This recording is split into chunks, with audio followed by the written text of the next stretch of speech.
Okay, guys. Ushio and Tora, episode 39, y'all. Here for this review, man. And yes, I watched the little part after I cut off the reaction stuff, and basically is kind of implying that maybe, just maybe, someday, they'll meet up again and shit like that, and or maybe they'll be back. But guys, they got rid of Hakumen no Mono, and everything ended in the way that it should have.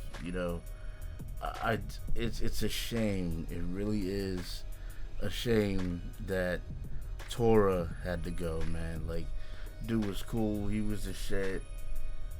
You know, and at the end when he was like, you gotta eat me, he was like, I'm full, like, he literally didn't eat this dude, of course, but like, he's been around him so much that like he's overwhelmed. He's satisfied. Him being a friend of Ushio, Tora being a friend of Ushio, and all the things that he's kind of experienced with him, and all the good times, the bad times, and everything.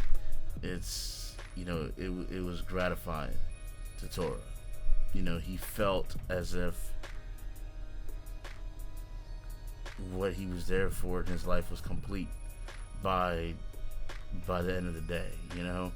By the time he had to go, and they did have a friendship. They had a long lasting one, and it was fucking awesome. It was cool that he's got his mom back, and everything's back to how it used to be.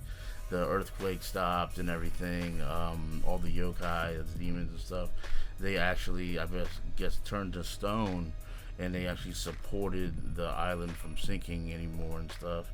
And and they even said, it was like, we're not going because of you, we're going because we do love this land, we love this world, everything about it. A few of them did stay behind, that have had more experience with spent a lot of times with the humans, so they wanted to go ahead and let them stay behind.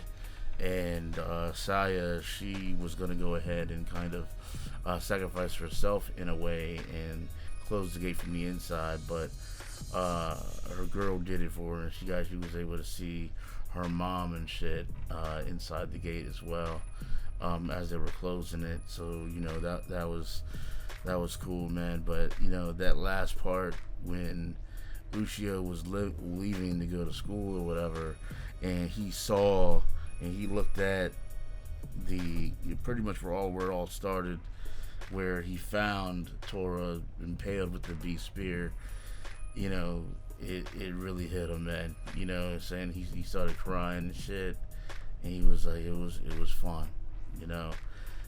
Something he'll never forget. It was cool. And from the beginning of the series, like he said, he was like, when it started, he didn't know nothing about this and that, but by the end, he's learned so much. As a character, he has grown a lot.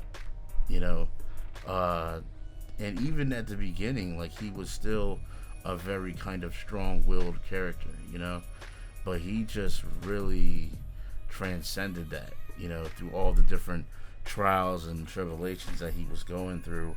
And it's cool that they saved him from becoming a demon himself. That's definitely something that I did want to see, because seeing them both go, that would have been like, come on, that would have been a little bit too much for me. I would have been like, no, fuck. But Ushio, he deserves his chance at life. He definitely does deserve that, and he has it. But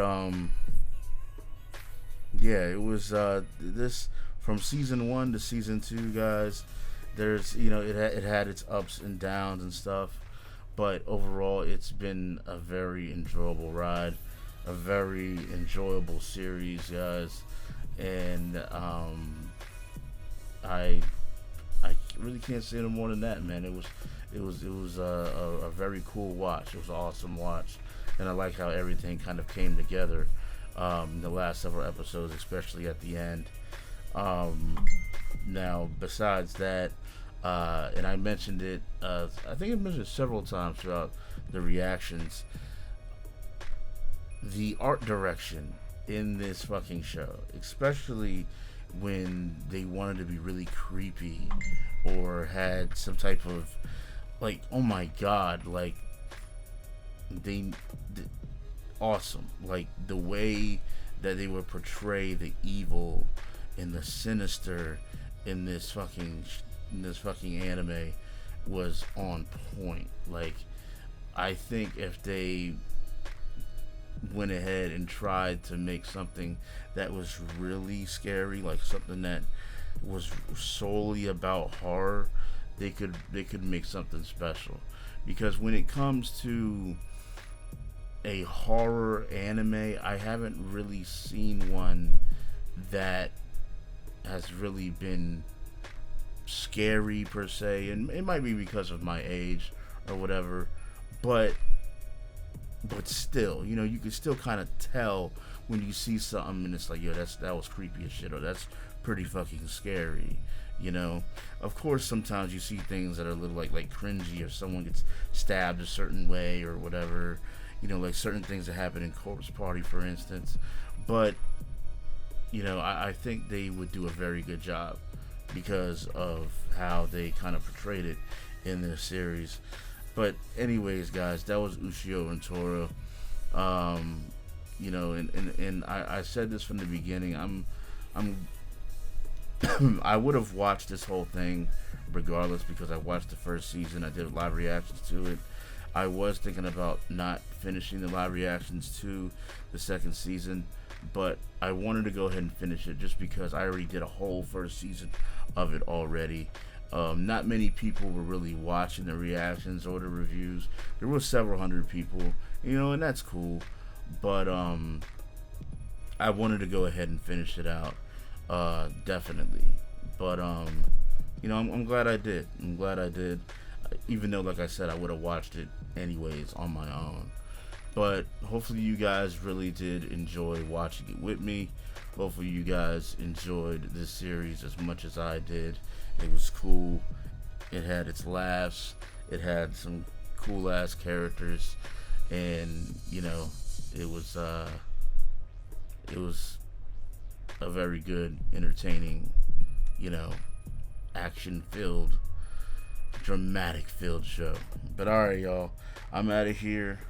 I'm CenTruL. That was Ushio and Tora, episode 39, the last episode.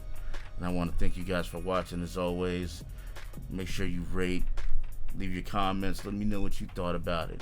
I'll see y'all later. Thanks for watching. Peace out. Twist up and down, yeah, stuff together at the same time. Get up the cheese angle! Get up the cheese angle! Now, ladies, remember, grapefruit is also a fat burner.